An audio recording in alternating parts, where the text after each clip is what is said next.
Happy birthday to you. Happy birthday to you. Happy birthday, happy birthday. Happy birthday to you. Happy birthday, my friend, Novastar Sarawad. Ayun, no, binabati kita ng maligayang kaarawan. Ayan.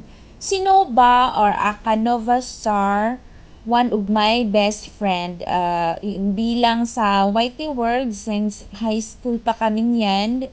Yun nga lang, may kanya-kanya na kaming buhay at malayo sa isa't isa.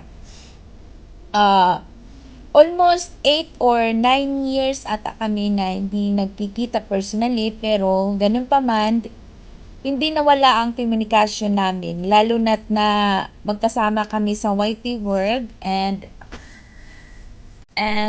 sa totoo nga lang, sa totoo yan, ako ang nag-inganyo sa kanya na mag-YT, yun, mag-vlogger. So, influencer lang talaga ang peg.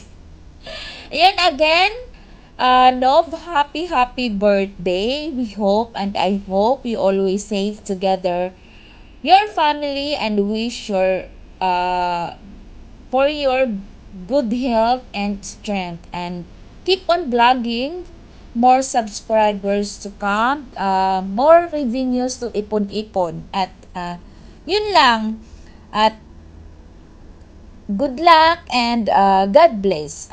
Happy birthday once again. I miss you, Nov. I miss you. Sana one day na makauwi tayo pareho sa lugar natin, magkikita tayo, ayun, magre-reunion tayo, magkaibigan, and yun lang. Keep safe. Yun. Bye-bye!